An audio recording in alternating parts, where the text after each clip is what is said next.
Welcome to the Impact My Life podcast, where we try to give you self-defense for life. Today's guest I'm very excited for. It's my best friend and one of my oldest friends, Shihan Craig Haley, coming in from Deerfield Beach, Florida. Welcome, Shihan Haley. All right, welcome. I'm glad to be here. Thank you for having me.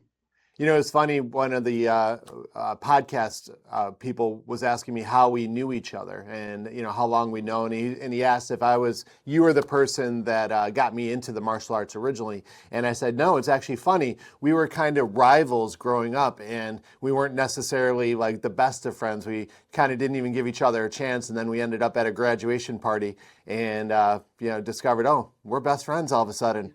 And makes me wish that we had given each other a chance, 10 years sooner. But since then, we've been the best of friends, and it's great because we do this same thing for our career. So it gives us a lot of common ground to talk about.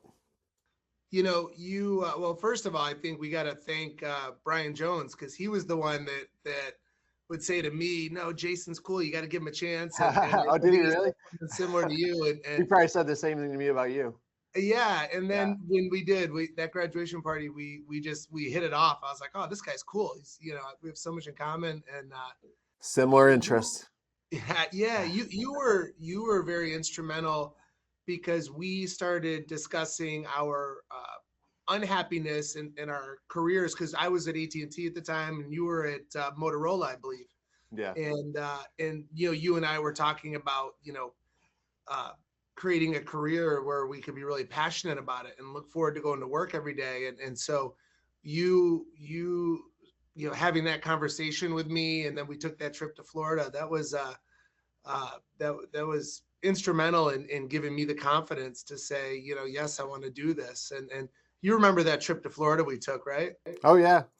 It definitely solidified our career paths for us. I know for me, I was doing HR stuff, which is very cyclical in Syracuse. So for me, it was like, who do I want to see in Wegmans? My martial arts students, or the person I just fired. So after firing 700 people, I'm like, this would have a little bit more positive effect in my life and in the world. So I gave kind of a brief intro. So why don't you tell our guests, all the listeners, the name of your school, where you're located, and just overall, like, what makes Elite Force special? Sure. Well, my title, Shihan Craig Haley. I'm an 8th degree black belt in a blended Kempo system. And I'm a 1st degree black belt in Brazilian Jiu-Jitsu. We have two schools. We have Elite Force Martial Arts, which is primarily striking with a lot of Muay Thai and kickboxing and self-defense, and we do some ground self-defense. And then the second school is Elite Force Jiu-Jitsu, which I partnered with my Jiu-Jitsu coach, and we've had that for about 8 years, and that's going great. We've had Elite Force Martial Arts for 22 and a half years now. And, I guess if I had to say what I thought made Elite Force different, was the focus on character education, the ABCs of a black belt, the attitude, behavior, character, and, getting parents to understand that martial arts isn't a sport or an activity, it's a lifestyle. And so it's something that's always part of your life, whether the kids at home or at school, or of course here in the dojo, or the adults, whether they're in their personal life or professional life. Or in the gym here, they're martial arts is a lifestyle, and focusing on the character education and the success mindset, so they can take those and apply them to life outside of the dojo. I think that's what makes martial arts win for adults and for kids. And I think that's the message we want to get across to parents, so that they see this as part of their education, not just soccer or basketball, something that fits in that category. Yeah, I totally agree with you on that one. I know for me that the perception that it's just like any other activity, is a tough one to overcome. And I think for us, for our purposes, that just means we need to get better at educating and, kind of demonstrating that value every single class. So how many years have you been training? I started in August of 87. So we're at 38 years. And I started, where you did, right in that Liverpool dojo. When did you start? What year? I don't remember the year. I think it was around third grade. somewhere around third grade. Our mutual friend Brian decided, he saw Karate Kid and decided that we were going to do martial arts. So, and here I am. um, so for me, like I look at when we started to now, how has the martial arts changed? It's obviously changed a lot. And, I like to focus on the positive things. So for me, like, I feel like good changes in the martial arts is like when we first started, we were one of the first schools out there. I think Fred Dagerberg in Chicago was one of the first, but we were like one of the first schools out there that actually blended different styles together and kind of, put together the best of all different areas. And I think that was kind of unique back then, but it's become more mainstream now. And I think that's one of the more positive changes in the martial arts is the willingness to, okay, it doesn't always have to be just traditional Taekwondo or just traditional Kempo. You can do other styles and just pick what you like out of them. And I think that's one thing that's improved in the martial arts over the past 30 something years since we started training. And then also just the availability of information. I can remember back in the old days when we first started jiu-jitsu, we were learning jiu-jitsu from like somebody that you'd find that would teach you some moves or, a random DVD you'd buy off the internet. And now just with the amount of between social media and the amount of content out there and being able to buy memberships and travel a little bit more, I just feel like the amount of information out there has really improved the industry. But what do you think? Yeah, couldn't agree more. I think we were fortunate that our instructor was very cutting edge in the sense that, he was always looking for ways to improve the system. It wasn't just loyalty to Kempo, but I think to his credit, he said, I remember when he started training in Muay Thai and he had said to me, man, he goes, the striking is just so much more effective. The pad work is so much better than what we're doing. And he started incorporating that. And that was, for at that time, it was very cutting edge. And I give him a lot of credit for that and being, humble enough to go out and learn new information and go, wow, this is more effective than what we're doing. Let's start teaching this. And then same thing as he brought in, jujitsu and so I think the open-mindedness back then was fantastic. And then the UFC. And putting away the ego for a second too, because a lot of it, is my way is the best way. So being able to like put your ego in a box and say, okay, there's other good ways out here, and how can we improve? Kaizen, constant, never-ending improvement was a common theme for us growing up. So really embracing that in a positive way. Yeah, and I'm curious how you felt, but I remember as a student never really going through that. Some kids go through that, they get bored. And I remember because we always had so many new drills and concepts coming at us, it really kept it fresh. And I'm curious, when you were training, did you feel that there was just a flood of info, and did that have an impact on your eagerness to train or your honestly, for me, it wasn't even that. Like, it never even crossed my mind to quit and not do martial arts. It was just like, that was my life. That was my lifestyle. And what kept it fresh for me was my favorite thing is sparring. So there was always new partners. And our instructor, Shihan Jim Andrello, he was always knew a million people that he could bring in. So we always had fresh people to spar because he would just have people come in from different schools and, people that he just knew and martial artists from everywhere. So, every sparring match is different because it's a different opponent. But even if I'm sparring you and we've sparred each other 50 times, our energy level, where our head's at, you're having a really good day. I had an energy drink, watch out, every match is different, but then having, fresh people to spar, always did too. And then when we added in things like Muay Thai, then all of a sudden, okay, we got to figure out clinching, we got to figure out how to add in knees. And then when we started doing MMA, it's like, oh, let's do takedowns now. Well, how do we defend takedowns better? So in one way, you're right. There was always fresh material coming at us. But for me, there was never even a thought. It was just, this is what I do. Yeah.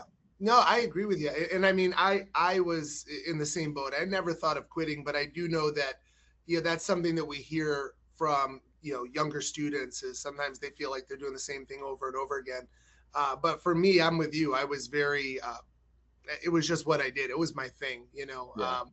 And I think to our instructors' credit, and there's a lot of them in that organization to give kudos to, but they created a culture where their ego wasn't a big thing. I mean, I can remember you and I sparring, and we've sparred hundreds of rounds together. And I remember, you saying like, man, you were on today. You were catching with this or that, and there was no ego. And I remember the same thing, you being a southpaw, and the way you could cut that angle and go to my backside. And but there was just not the ego in the dojo. So you were more comfortable to try new things and to, you know, you didn't always feel like you had to win, but it was truly, as you said, the Kaizen principle, constant, never-ending improvement. And we were all competitive, don't get me wrong, but I never felt the pressure of I gotta look a certain way, or I have to beat this person or look better than them. And I think the culture that was created there was pretty good. I think, but part of the culture was them teaching us partners, not opponents. Celebrate progress, and it was our friends. So it was fun, but talking about the old days makes you think about, traditional values, and people seek out the martial arts for a reason. So what are some of the, I can give you my thoughts, but what are some of the traditional values of the martial arts that you think like are beneficial for today, and maybe one of the reasons why people are seeking this out as a lifestyle? Yeah, it's a great question. I think, it's funny. I was reading a book on Ronald Reagan, and one of the things they said about him was he was a very principle centered leader. He ran the country based on principles, and I think the martial arts gives you those principles. Whether you look at the student creed, which is about respect, discipline, and self control, or the principles of black belt, modesty, courtesy, integrity, self control, perseverance, indomitable spirit. And I think those are probably more important now than even back then. And of course they're important then, because in a lot of ways we're living in a very disconnected society. People are so into their devices, and that human connection and that ability to look somebody in the eye and shake their hand and say, hello, how are you, my name is Craig. And that I think the martial arts gives kids the confidence, and adults, to go up and to put themselves out there and to say, hey, I'm Craig, it's nice to meet you. And I think it also gets them better at that connection, because and I'm curious how your kids, but I get a lot of kids when they first start that they don't look me in the eyes. They look at the floor, they look at my feet, and just encouraging them to look me in the eyes, to speak with confidence, give me a firm handshake. And I mean, have you noticed that with kids as well, that there's a connection element that is maybe not as strong as it was when we were kids? Oh, definitely, definitely. So I think that's correct, and why some people may seek us out. I feel like the like you said, is a chaotic world, and I feel like those traditional values that we teach, kind of give a little bit of structure, in that chaotic world. So it's like they're all over the place, but they come in, and we know they're going to be working on discipline. They're going to be working on confidence and that type of thing. Like, and when you have structure, that helps you to create like your identity. And then, from your identity, you develop the behaviors that you're going to do in your life. So I think like that's kind of the chain, is like the values create the structure, which helps them build like their identity on their path from white belt to black belt. And, that helps them build like their, just demonstrate the good behaviors that we're looking for, if that makes sense. Very well said. Yeah, I as you were just talking, and I think you're spot on. It kind of creates the guardrails for life. Like, hey, stay in here. Be confident, be respectful, be nice, be humble, be disciplined.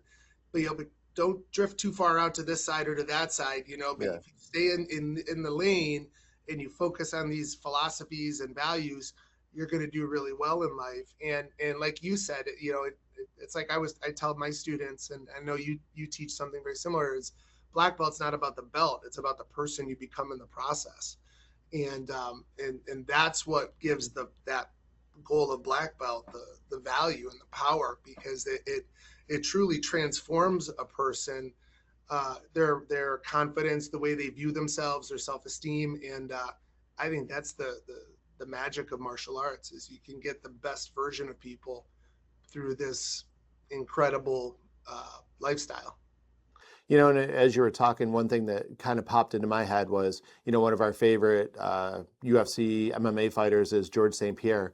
And why did we like George St. Pierre? Because he always approached it principled, polite, respectful. You're my opponent, but he always came at it from a higher level. So I almost think that like those traditional values that we were talking about that we try to instill on the students, like that's also what protects like the martial arts as like an industry, you know what I'm saying? Versus like a boxing gym or an MMA school, like they have their purpose, but like a martial arts dojo, those traditional values, are what keeps it what it is. And, I think it's kind of personified when you see somebody like a Lyoto Machida or a George St. Pierre that approach that sport from like a martial arts perspective. They're just kind of different humans compared to a lot of them.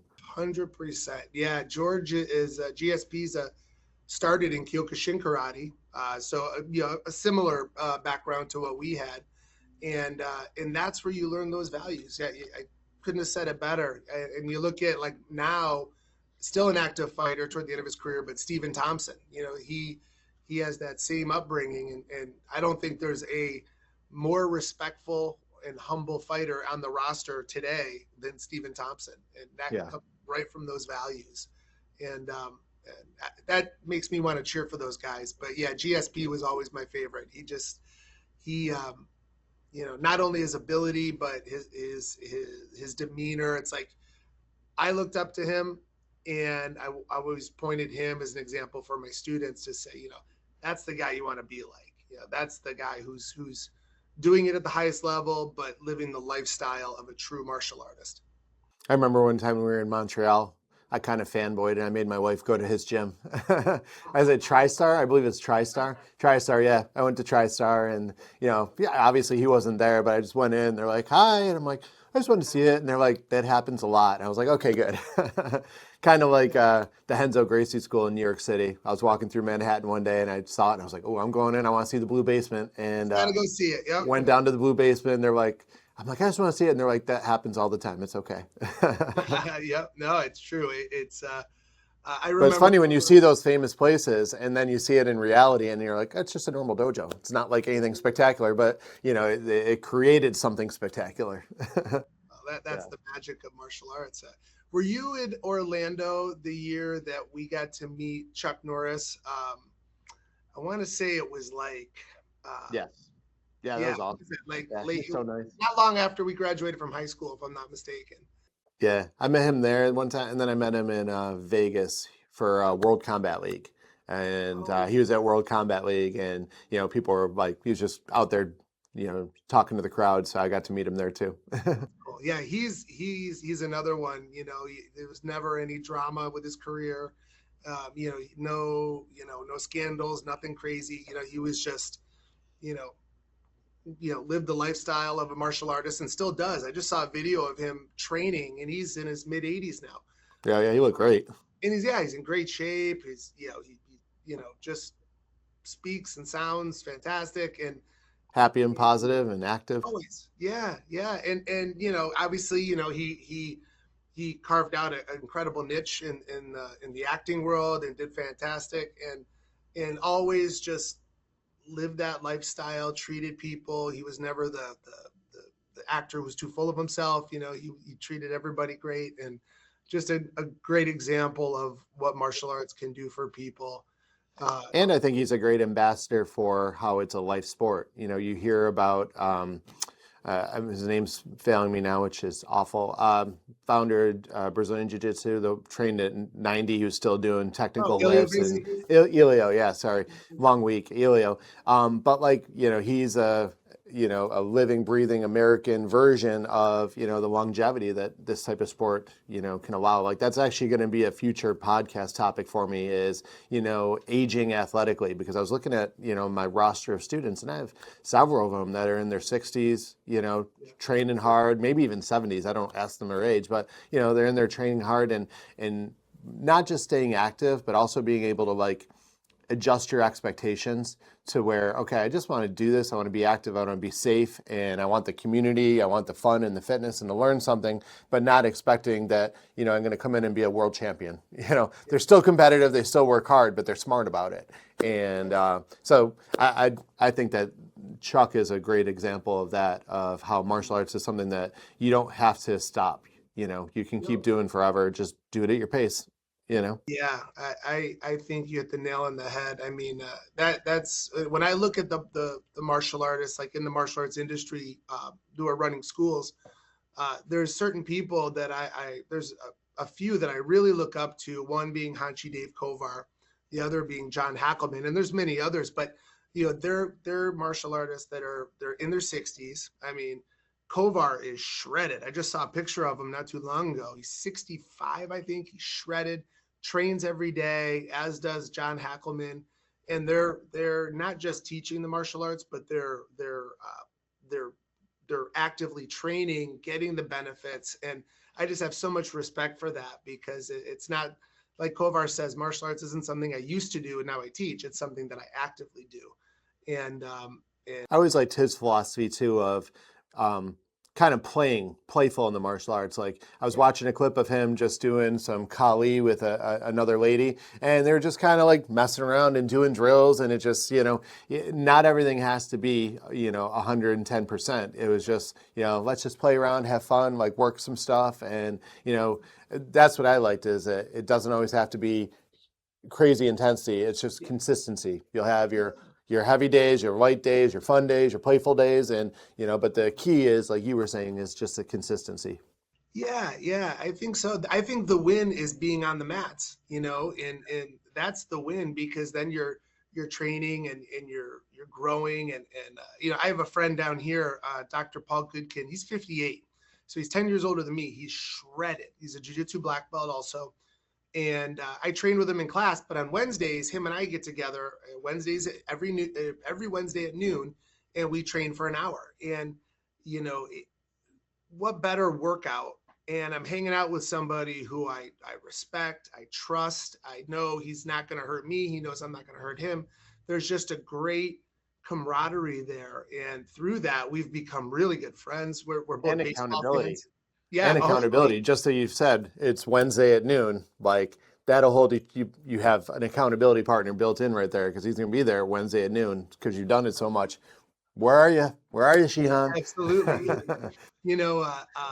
To your point, you were talking about TriStar, and Faraz Sahabi is George St. Pierre's head MMA coach, and we were talking about the culture of partners, not opponents, and he said something interesting. He told this story on the Joe Rogan podcast, and I don't know if you'd heard it, but he said, when you look at boxing over in the Olympics over the last 100 years, the Cubans have won more than anybody else. And he said, but if you ever go to a Cuban boxing practice, you'll see that it is very controlled. They spar very controlled, very safe, but they get in 3 times as many rounds because they're not getting banged up, but they're getting all that experience in the look, so that of every different scenario and situation. So they just have such an advantage and over people because of the amount of rounds and experience they get prior to competition. And he said the same thing with the Russians in wrestling, that they win more than anybody in the Olympics, but a Russian wrestling practice is very playful. It's very cooperative. It's very controlled, and again, they get so many more reps and so much more experience. They have such an advantage over people that are when it comes to competition, because naturally there's going to be some ups and downs in intensity, but overall it's a very controlled environment. And I know that I'm sure that's something in your school that your students appreciate, because I know you create that culture as well. Oh yeah, all about safety and longevity. And it's funny, like he was definitely before his time, because I remember in the old days of UFC, it was like their training was let's just smash each other every single day. And then you're injured and you have to pull out of your fight. And those guys do not make a ton of money. No, so I think they've all gotten smarter, where there's not nearly as much hard sparring. You have to have a little bit of it in the run up, but not nearly as much as. And I know for me, Yeah, not my thing anymore. No, in fact, I don't know if you heard this or not, but John Hackelman said something very interesting. He said that drilling is the new sparring. He said, because drills make skills. And he said, his philosophy in his school is drill hard, but spar light. And he said, when you're drilling, in other words, like, I'm going to throw a jab cross at you and you're going to defend how you're going to defend and you're going to counter. I can throw harder and I can throw with more intent because it's coming and you're prepared to defend. So you're developing the muscle memory and the reaction. But obviously we don't spar like that when it's not a set drill. But he said that hard drilling can give you that the feeling of that intensity and make you comfortable with it if you're ever in that scenario. And then he's very big on sparring light. So I don't know. Did you hear him say that or something similar? No, no, but I like the idea. And what popped into my head is, I watch people when they first start sparring. And for you and I, when we see somebody's shoulder move a certain way, we know it's a jab and we just block at it because we've been doing it so many years. It's just, we don't even think about it. We just do it. But if they're drilling that hard, it's almost like they can kind of shorten, the instinct level because the muscle memory just gets developed a little bit quicker. So they are going to develop the skill a lot faster than we did just through just hard sparring for years, and our bodies eventually learned it. The drilling will bring that skill faster. So it's just like we were talking about at the beginning, our industry, like the martial arts, has gotten better over the past 20 years about doing things smarter. And, and that's one that'll increase skill and increase longevity. And I think that's a win-win, And just from a fitness standpoint, I'll give you an example. So Pulga is my jiu-jitsu coach. He's my business partner with Elite Force Jiu-Jitsu, but he's a former MMA fighter as well. In fact, he was the Victory FC featherweight champion. That's a smaller MMA organization. Yeah. He's an ADCC champion. He's won so much, but he likes to do striking workouts as well. And we've had many times where we get together and we just drill for an hour, and the intensity, sometimes it's Dutch style or it's block counters or whatever, but we drill 3-minute rounds, 30-second rest. I mean, for an hour, we get done and we're just drenched with sweat, heart rate up, had a ton of fun, improved our skill. And it was just all through drilling and that culture. So I think, because sparring is something that people can be intimidated of. And I think those drills give people the confidence that, number one, the culture and the program is safe. But number two, it also gives them the confidence that when they do spar, they feel like they've got some tools in the toolbox and they've got the experience to be able to do it and do it well. And I think that's really important. So I think you're right. Our industry is definitely, learning, hindsight's always 20/20. Yeah. I wanted to circle back to kids. We were talking earlier, it's a crazy time to grow up as a kid. I think the advent of, there's three things: the advent of the smartphone around 2010, social media, or 2008-ish, but social media getting big right after that, 2012-ish, and then the pandemic. I think, I've talked about it on previous podcasts, but I feel like human evolution takes place over thousands of years. And I think in the past 15 years, we've had just a massive amount of change, and I don't think our brains have caught up. So I feel like kids, every generation says it's a challenging time. Our parents walked 5 miles uphill in the snow to school every single day. It was, being chased by bears, both ways, yes. How that worked, I don't know. But and then jokes aside, every generation has had tough times. I mean, you look at World War II, the Great Depression. But I think in terms of this one, this is unique because it's changed our world and changed our lives so much. And I don't think kids are really equipped for it. And I don't think adults have done a great job themselves, versus not even counting what they've done for the kids, but helping themselves. And so maybe talk a little bit about how you think the martial arts can be beneficial and maybe be a partner to schools and to parents to help them raise, happy, healthy, successful humans. Yeah. Well, first of all, I would say I agree with you 100% that it's a difficult time to be a kid, because we are so connected. There's so many ways to connect. And And honestly, I'm not sure that as humans we're meant to be disconnected, but that's the world we live in. You think about it when we were kids, whatever happened in school happened, whether it was, you're getting bullied or whatever, or your friends are teasing you or joking. And when you went home, then you didn't deal with it. Well, now all those kids are still talking and connecting and you know, maybe giving each other a hard time, online bullying. So it's number one, it's more difficult to get away from it because we're so connected. And I think the martial arts, number one, kids feel stressed just the way adults do. So I think martial arts training, number one, will just give them a path for stress relief. It'll help them deal with their stress or the anxieties that kids have. And, It's kids like a have their own. healthy outlet for them. Yeah, exactly. So I think, from a mental health standpoint, I think that it's tremendous to help them deal with the stress, the anxiety, and and I think it develops mental toughness because martial arts is tough, right? It's designed to be challenging so that we grow, right? I mean, the word OSU that we all use, it means push and endure, right? And I mean, martial arts is designed to push you out of your comfort zone so you grow, and it teaches you to endure, to stay the course because it doesn't happen overnight. And it gives kids the long-term perspective, so there's not the instant gratification that earning your stripe, your belts, your black belt takes a long time. So you have to endure and stay the course and develop that sense of long-term perspective. And they're reminded and being taught the character education and the success mindset from someone that they look up to. Because I remember as a kid really looking up to my instructors, right? And Andrello, we had Scarlata back in the day, and there was many. And but you looked at them and they all led by example. They role modeled the way. They were incredibly skilled martial artists. They were in great shape and they were friendly and charismatic. And I think the martial arts gives kids role models that are right in their backyard. They're right there. It's not like somebody on TV, but it's, they can look up to their instructor and go, man, I want to be like him. I want to be as good as him or her. And so I think it gives them it's another person to reinforce the right way to be in life, and those values. And when you were a kid, I mean, who of our instructors, who did you look up to that you think made the biggest impact on your life, or what, one or two?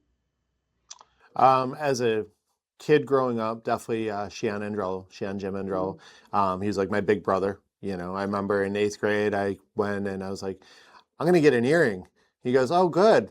I'm going to rip it out of your ear. And that was the end of the earring talk.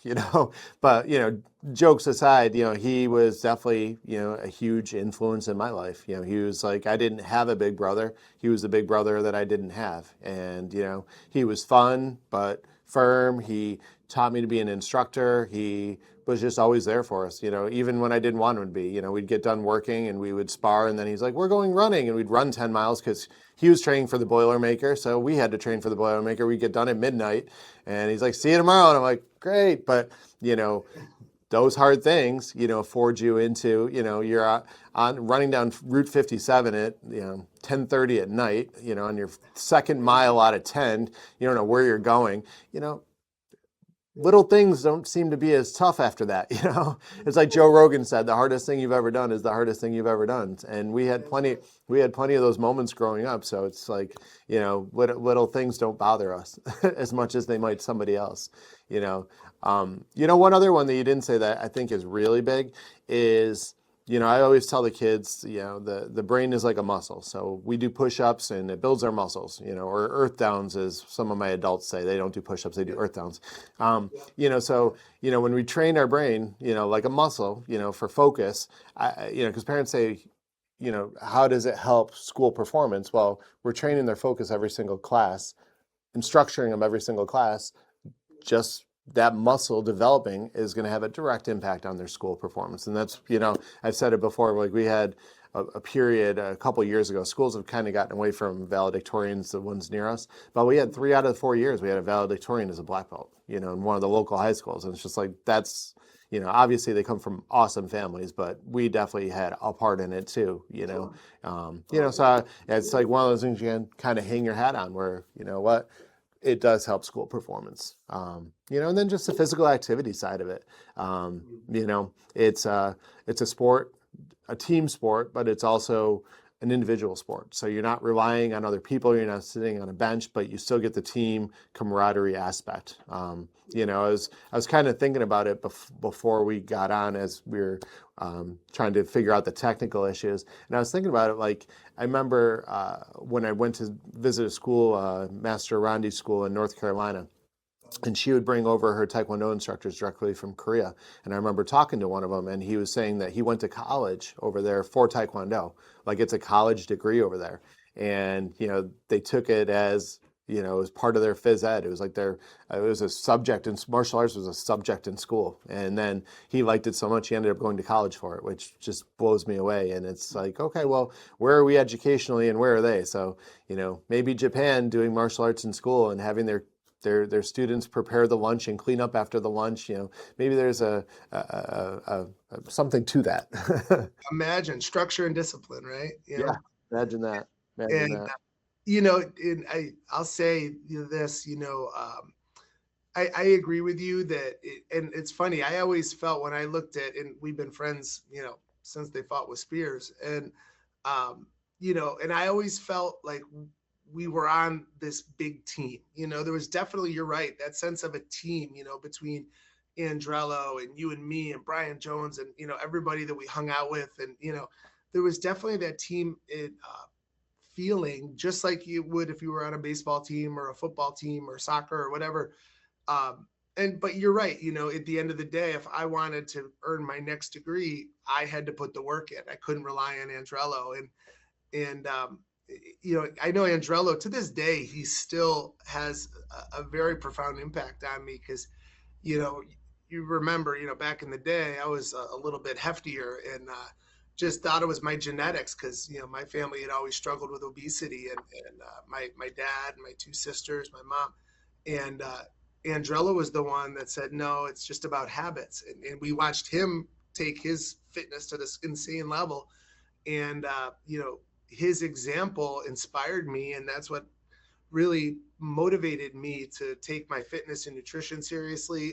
And to this day, the habits I've developed, the eating habits, the training habits, he was so impacted by him, and then our master instructor that the martial arts can leave a lasting impact on people. And I'm here I am, 38 years later saying, I still think of that. And I haven't trained with the guy in 20 years, but he still has that impact on me. And that's one of my favorite things too about what we do is the legacy, because now our schools have been open long enough that now our black belts are adults, they're getting married, they're having kids. And even if they don't do martial arts, like we have, several of them that, wherever they live in the country, they're still doing martial arts. But even if they don't, the habits of fitness are anchored. Like I see it with my kids, like my daughter's in college and she's a senior at Cortland. She doesn't do martial arts, hasn't done it in, a few years, but she does spin like crazy at her school. I see our former black belts, whoever they are at their college, they're on some team or they're at the gym and they're posting about it. And that's what I really like is that we've kind of anchored those habits of fitness for them. And it's cool to see. So even if we never see them again, it's like, oh, we did have a lasting effect, just like Shihan and Rel did on us, What year did you open your school? I'm a little bit behind you. It's the same age as my twins. So my twins were born, and then a month later we opened the dojo. So 21 years. They're 20, 21? 21. 21. Okay, yeah. So I was just a year ahead. Yeah, mine's easy to remember because it's a month away from my kids, or two of my kids. Yeah. No excuse to not know that one. Yeah. Have you had the experience yet? I've had a unique, because we've been here for a minute, that for example, right now I had an adult student. She just got her 4th degree, but she started when she was 9, trained right up through till the time she was about 19. And then she left, got pregnant a couple years later, had a daughter, Daughter turned 4 or 5, and she brings her daughter in to train. So now we've got the daughter. Then of course the mom starts training again, and Yeah. that whole thing started from a 9-year-old starting training back in the early 2000s, and then we have a family here. We have 3 generations of black belts training, and we have this the couple, the Marchitellos, and then their 2 kids, and Marchitellos, Chuck and Nancy, got their second degree. Their kids got their first degree. Nancy's parents joined, Bob and Lynn. They both got to second degree, and then Bob at 72 earned his black belt in jiu-jitsu. And so That's amazing. the family dynamic and the legacy and and now we're starting to see, the kids that we taught 15, 20 years ago, they're bringing their kids in now. I just had one get his black belt. Did you? His dad got his black belt when he was I think he was like 15, trained all the way through until he went to college, came back, and he's a officer with Syracuse Police Department, and he's got like a couple of years from retirement now, but his son just came through and got his black belt the last cycle, and so on the one hand, it's like super cool, but on the other hand, it's like, oh boy, it makes me feel a little Yeah, old too. well, yeah. I know. I But know. we tend to focus on the former and forget about the latter. We're Yeah. like a fine wine, right? You get better with age.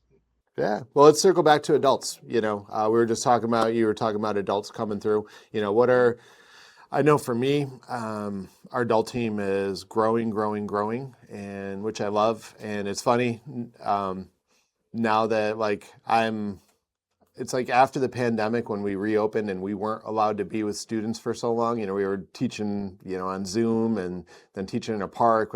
But it's like the past couple of years, like I just really enjoy our adult team, and they're just super cool. Like they're the greatest people. Like it's so much fun to be with them. And I see the group growing, and I think it's because, people come in and they just see how fun it is and how nice everybody is, and it's going to be safe, and they're going to learn something, and there's no pressure. But what do you see? Why do you think it's so attractive to adults? Well, I think there's many reasons. One, I think the camaraderie. One of my adult students, who's a black belt and his wife is a third degree, he said, he was telling me one day, he goes, Shihan, the dojo is a lot like a church. He goes, people go to church for different reasons, and they come to the martial arts. Some it's the camaraderie and the friendships that they develop. For some, I think it's a desire to feel like they can protect themselves, and for some it's a fun way to work out, that they're bored of running on a treadmill or maybe lifting weights. For some it's that inspiring message that they hear at the end. And so I think the answer is probably a combination of all of those things. And I look at, like, in our jujitsu school, we're 80% adults. In fact, today at noon, we had a class of 25 people, training at noon. And, Pulga and I were joking around. We're like, doesn't anybody work anymore? But that became the priority. That's how they want to spend their lunch hour. And in That's funny. I can't imagine going back and sitting in a cubicle after spending an hour choking people and getting choked. we got to be like just all wound Yeah, up. And yeah. in our MMA school, we're 50-50 kids and adults, and it's the same thing. You look at the adults. I mean, they go on vacations together. They become such good friends that they're like, oh, we're gonna go out and have a beer after class, or we're going on this trip together. So you see things like that, and you're like, wow, like the friendships that you develop. I mean, look at how many years we trained together, and that just made our friendship even closer. And because you're doing something difficult together, and then watching you achieve a rank, it was like I was just as happy, and vice versa. And so whenever you do something that's challenging, it's going to not only build your self-esteem, but I think it connects you. I think that's why, like, we see, like, Navy SEALs, they develop these close bonds with these people because they just did something incredibly difficult, and I think those friendships. I mean, heck, when I look back, the people that I talked to from high school, they're all martial artists. Yeah. You, Brian, and so I think that it's probably for a combination thereof, and I think for some it's probably one or two of them mean more to them than the others. But in the end, I mean, what do you think? What do you think is attracting adults to your school, and how are you seeing them benefit? I think D, all of the above, everything you just said. And I always get it. It's a funny one, but it always happens, a couple times a year where, people come in to get in shape, or they'll get in just for the community aspect, or they'll come in because they want to learn to defend themselves. And then like after a couple months, I'm like, okay, what did you come in for? Why are you still here? And a couple times a year I get, I came in because I want to get in better shape. Why are you still here? I just really like to hit things. Why'd you come in? I was just looking for an activity, something to do. What do you really like about it? I just really like to hit things. And so I think the release, the stress relief, and just the fun aspect of it, versus standing on a treadmill watching Sports Center. I think that it's always different. It's always fun and safe, like I said, but I think a lot of it is it's different, and you can go in and not have to think about it. It's not like you have to like figure out, okay, what am I going to do for a program today? It's you just show up and they tell you what to do, and you're going to get a good workout and you're going to have fun. I know one of my degrees I was training for, I jumped into CrossFit for 6 months, and it was fun because I got to be coached, and I don't get to be coached that often. So it was kind of fun. I stopped after I got my belt because they kept doing more and more weight, and they wanted you to compete, and I'm like, I can't get hurt. I got to teach 6 days a week here. But it was fun because you just showed up and they told you what to do. So I think part of it is that for adults, where it's kind of like a no-brainer. You just show up and it's going to be a good experience. That's one of the things that attracted me to jujitsu, and I started doing it real consistently in about 2009. But I loved not being one of the higher belts in class, if not the highest. I loved going there. Putting that white belt on. White belt, yeah, and just I was nothing special, believe me. And you just kind of show up, and you go through the process, and you appreciate the learning, you appreciate being coached, like you said, and just learning all these new things, and developing new friendships, and I mean, now Doc Goodkin, down in Florida, he's become one of my closest friends.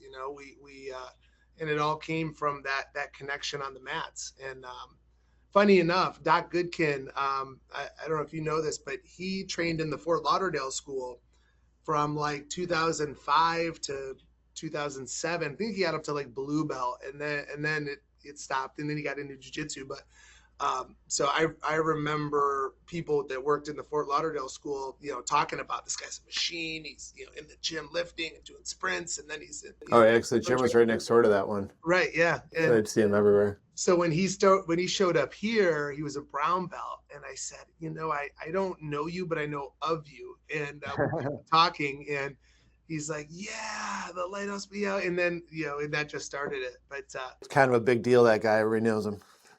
Yeah, he was he to this day. I mean, I look up to the guy so much because he is 58. He's shredded. I roll with him. I never think I'm training with a 58-year-old. I feel like I'm training with like a 30, 35-year-old guy. Yeah. Gas tank for forever, cardio for days. He's you would love him. He's just like us. I mean, he's the nicest guy. He's 58. He's got a 7-year-old, and so I'm sure that's keeping him young too. That's pretty common down there. Yeah, yeah. And his son's great too. Well, this podcast, I kind of go all over the place. Like, I want adults to get something out of it, but I want parents to get something out of it.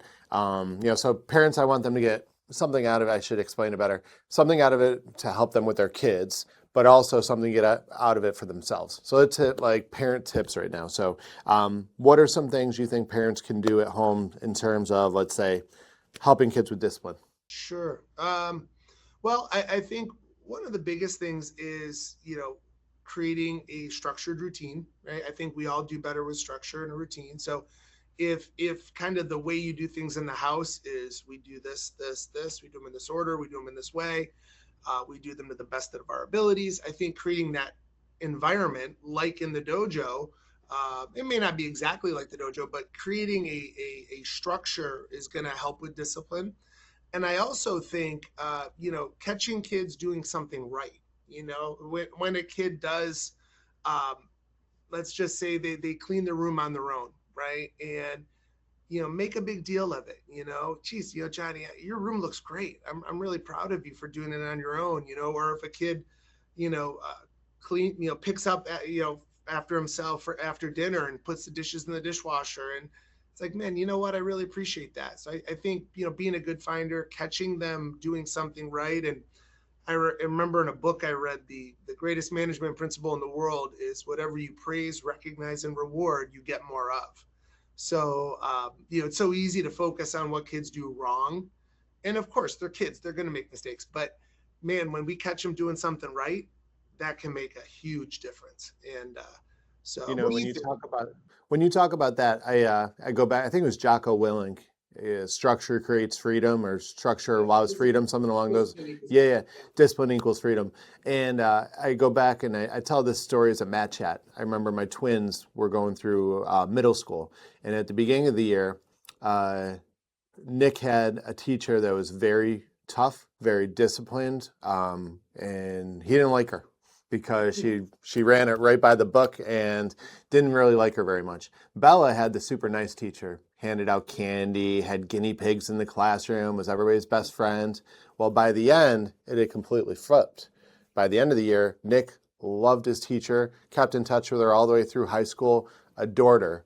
Bella couldn't stand her teacher because by the end of the year, she was screaming at the kids all day, every day. And what happened is that Nick's teacher created that structure from the beginning, so that allowed some freedom to play afterwards. So for the parents, if you have that structure, that allows you to have the more fun versus, putting out fires and fighting and screaming every single day. Is Yeah, that kind of what you were thinking, along the lines of what you were saying? yeah, you just reminded me. I remember our original instructor told me that he called it the Shogun principle. He had a dog named Shogun, and what he realized is if he started playing with the dog and getting it all crazy, he could never get the dog to then be disciplined and listen to the commands or do what he wanted. But if he started off with structure and discipline and training them, like Caesar says, Caesar Milan, exercise, discipline, affection. Start with the structure, the exercise, and the discipline, and then reward the dog with the affection and the fun. You're going to get a much different result. And I remember that. To your point, that rings true 100%. Yeah. Now, another one that parents bring their kids in for a lot is confidence. So, what are some tips for parents? If they're not bringing them to us, what are some tips to help them build confidence with their Sure. children? Yeah. Well, I think confidence, a big part of that happens through competence. So I think getting your child, if it's not in martial arts, it's in something where they have to work hard to improve and progress so that the kid can feel good about himself or herself. Because I think that when you have to work at something and you have to, whether it's, practicing or studying or whatever, and it's not easy, it's not given to you. I think that builds self-esteem and confidence. Um, I think I read an article.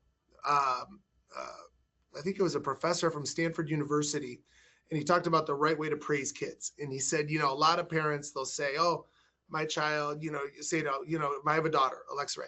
"Oh, Alexa Ray, you're beautiful, you're talented, you're smart, you're so fun." But when Alexa gets older in life and life gives her the challenges that we all deal with, you know, it's tough to take, "I'm talented, I'm beautiful, I'm smart."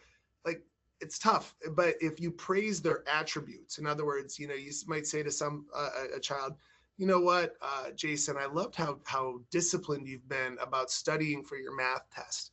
Every day I've seen you an hour a night just putting the work in, and you know what, that discipline, it's gonna help you." Or I love how creative you were at figuring out that challenge. You were really resourceful and you didn't give up, and you were really utilized your brain to come up with a way, and you did it. Or I love how patient you were with your little sister. I know she can be a pain in the butt, but yet you you didn't blow your cool. You stayed very patient and understanding and encouraging with her, and that patience is going to serve you in life. And so I think praising attributes and again, catching them doing something right, and creating an environment where they have to work hard to improve and progress and be rewarded.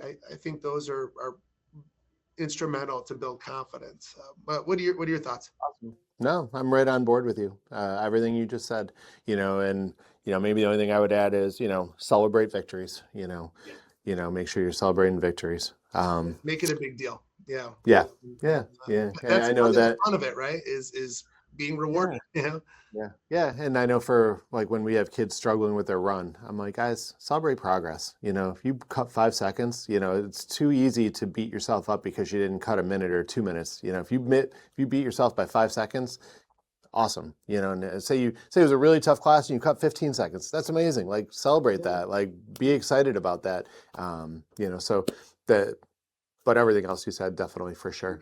Yeah, yeah, I agree. I think celebrating is important, instead of just taking for granted, oh, I should have done that. I should be getting better. I should.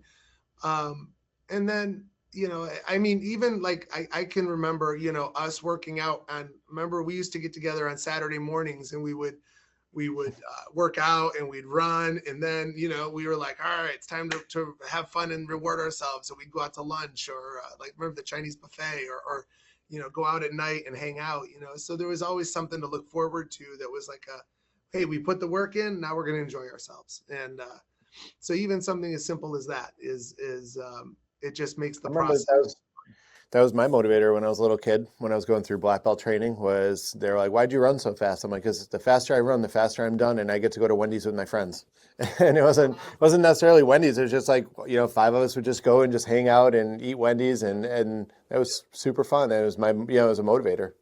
Something to look forward to. I couldn't agree more. Yeah, yeah. Um, we're kind of getting to the tail end here. So, a question that I always like to ask people is, what do you find like most rewarding about what you do? Because everybody that I bring on here has a really cool career, really cool job, and everybody that I bring on here has one that benefits other people, and really helps the world, become a better place. But what do you find most rewarding about what you do? I well, I look at what the martial arts has given me and the person it's helped me become. Uh, I think it's being able to pass that on, is to be able to help people uh, in a very real way become more confident, to become more disciplined, to develop better habits, to become more courageous and willing to put themselves out there and maybe even deal with rejection or failure, and then to keep going. And they've developed that persistence and that perseverance. And you're giving people real life tools to go out and hopefully lead their best life and achieve more than what they thought was possible. And I mean, so many times we hear students will say, I'm a totally different person because of martial arts and what I learned here. And in fact, I remember probably 10 years ago, we did a demo for this event called Big Cardio. And sure enough, I'm walking around and this girl, maybe 18 years old, she's like, are you Sensei or Shihan Haley? I said, yes, I am. She goes, I trained in the Fort Lauderdale school and I got my black belt under Shihan KC. I said, oh, wow, that's great. I said, how old were you? And she told me she was like 12. And she goes, I wanted to quit so many different times, but my dad would say to me, hey, we're I think her name was Brooke Boudreau. She goes, Boudreaux don't quit. We finish what we started, and your instructors teach you that. I agree with that. And he had her stay the course, and she's glad that she did, and she got her black belt. And then she goes, she goes, I'm finishing up college now, or maybe she was starting college. She goes, but I use the principles from martial arts every day. When in college, when I go to work and dealing with people, she goes, it was such a huge impact on my life. And she actually did a video testimonial for me. Oh, Um, nice. and I was like, wow, like, that's the impact that we make, So I think that doing that, adding and enriching people's lives, empowering them. Yeah, that's kind of my personal mission statement, is to empower people through the martial arts. And so I think, I think that, what about you? What do you think? I tell people all the time my favorite thing about what I do is I'll have a class of 20 people and everybody's there for a different reason, but everybody's doing the exact same thing, but they all get what they want out of it. So I may have somebody there that needs to become more confident in themselves. May need have somebody that needs to get in better shape. I might need have a kid that needs a little bit more discipline or focus, and we're all doing the same drill, but we all get what we need out of it. And that's like always been magical to me. Like, and it still amazes me every day, that something can transcend that to a point where everybody gets what they need, but we're all doing the exact same thing. It just blows my mind to this day. And I say it all the time. That's cool. And I'm as you're saying that, I'm thinking there's days where sometimes I need different things. I had a terrible night's sleep. I've got zero energy and I'm a little grumpy, and I go get a workout in and, go into jujitsu or I go train, striking, and you get done, you feel like $1,000,000, Yeah. so you just needed that kind of that spark in your day. Or some days, I'm stressed, I'm a little frustrated, and I do a good hard martial arts workout. And then, I feel relaxed. I feel stress free, so I think day to day people, your what you need out of it in that moment can be different, but yet, like to your point, we're all doing the same thing and we get what we need out of it, and then we're better off because we did it. So that's very profound. It's funny for what you said. I was lecturing, maybe it was more of a rant. I don't know. One of my black belts the other day, because he was like, I'm tired. And he's very dramatic. He's like, I'm tired. And I'm like, you know what? I'm like, you're tired? Good, train. I said, you feel great? Good, train. You're angry? Good, train. Your girlfriend broke up with you? Good, train. Like whatever it is, like, good. Now train and you'll feel better. That's right. And I think, I'm a Joe Rogan fan, and for many reasons, but he's a lifelong martial artist and he's a proponent of that. And he talks about that, that just the daily discipline of, he, for him, it's the cold plunge and then his kettlebell workout and a bag work, but he's like, just that discipline of doing it consistently. He goes, you always come out of it feeling like $1,000,000. And he said, if there was a pill that would give you the feeling of how you feel when you get done with a really good workout, he goes, that would be the drug of choice for everybody, and I remember when he said that, I'm like, God, that's so true. And I go, and the best part is it's totally free. You just got to spend the 45 minutes or an hour to do it. And then you've got it for the rest of the day. And realizing that even somebody like him, as accomplished as he is and as disciplined as he is, still struggles with it. There's days he doesn't want to do it. Like I remember hearing David Goggins saying, who's an incredible athlete, and that's all he does. And he said, some days I'll just sit there and yell at my sneakers for a half an hour before I put them on. But he eventually puts them on, and then he doesn't listen to music. All he does is, yell at himself as he's running about like how weak he is for sitting there for half an hour before he put on his shoes, and just realizing that, it's a little crazy. But these people go through the same thing as we do, where you don't want to do it, or you come up with an excuse, you don't feel like it, Oh, yeah. We can all be great salespeople to ourselves when we're feeling lazy. We can be very influential, I could just hear Goggins. I just saw a video. He's like, you don't know me, son. Who's going to carry the boats and the logs? And he's a character, man. I love him. And I love what he stands for. I love that. He's such a great role model, maybe borderline crazy a little bit, but definitely and always entertaining. Oh, 100%. Yeah. It's hard to quote him because we don't really swear on this podcast, so hard to quote him too much. yeah. People can YouTube him and see. Yeah. Last question. You had a kind of a crazy year. You had a big obstacle this year. Earlier this year, what happened to your dojo? Well, dojo April 30th caught on fire. I think the craziest part was, we left at 8:23, and I live about 1.5 miles away. Oh, we talked about the golf cart lifestyle over here. They were all very jealous. Yes, they're all very jealous. Funny enough, we know. I told them that too. and then I get a call at 8:28. Pulga, because the jiu-jitsu classes ran a little bit later on that day. he's like, you got to get in here. The dojo is smoking. I'm like, I just left. What are you talking about? And sure enough, I get here and the dojo was torched. I mean, the back half of it looked like 9/11, and it just, it had to be gutted. And it was, talk about an obstacle, and and something that could create stress and anxiety and worry. However, I've relied on the martial arts and personal development and reading good books and listening to podcasts like this one. It helps you stay strong in those moments where you feel overwhelmed or anxious. And,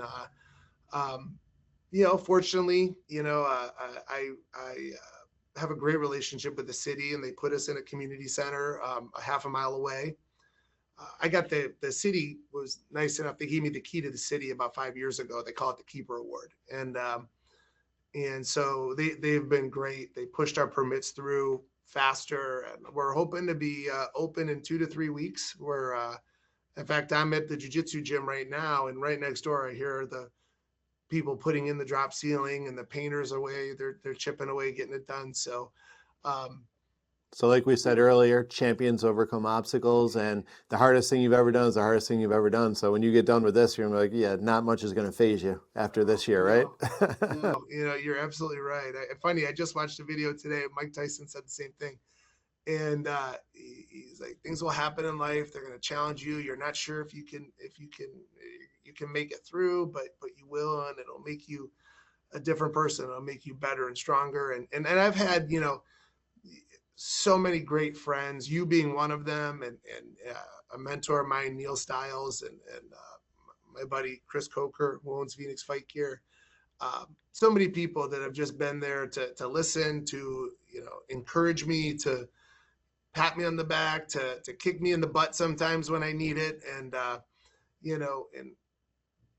talk me off the ledge, and so I'm grateful for the tribe around me of my close friends and people that I count on, because Doc Goodkin, because you guys have helped me stay confident, keep my belief up, to get through this, and then fighting with the insurance company, which is an ongoing battle because they don't want to help. But either way, we're going to get through it. And like you said, champions defeat obstacles, and this will be a good part of the story, that we tell my grandkids when I'm older, right? Now, unlike a lot of my guests are just my friends that are super smart, but you actually have a pretty good social media presence. So if people were interested in following Elite Force, because you're posting mat chats and videos, and you're pretty active. If they wanted to follow Elite Force to kind of see what's going on with you and keep following you, how would they do that? So I would on Instagram, my handle is Shihan Haley. And then we have a dojo one, which is Elite Force MA LHP. The Shihan Haley one's probably I'm a little bit more active with that one for whatever reason. But on Facebook, Elite Force Martial Arts LHP. Instagram, we do a lot on that, and would love to. And if anybody has any questions, if I can be of help to anybody, shoot me a DM. My email address is shihanhaley@eliteforcemartialarts.com. And if I could do anything to help anyone, I'd be more than happy to, and I'd be honored to do so. Well, this was great. Last question. Somebody's starting the martial arts for the first time. I've had a lot of adults starting lately. So say adults starting for the first time, what's your number one tip for them? Check your ego at the door. Be an empty cup. Check your ego. Don't put too much. Don't have too high expectations for yourself. Go in and enjoy the process, and enjoy the camaraderie and the people, and appreciate the mistakes you're going to make, and celebrate the progress that you will make, and just don't let your ego influence it at all, but truly just that was it's funny. I remember when I turned like 40, all of a sudden, for whatever reason, I was like, if I get tapped out and who cares? Yeah, I'm 40, whatever, and then I got better, because I Yeah. kind of let all that go. So yeah, check your ego at the door and just enjoy the process, make friends, be humble, and and just enjoy it. What about you? What do you tell your students?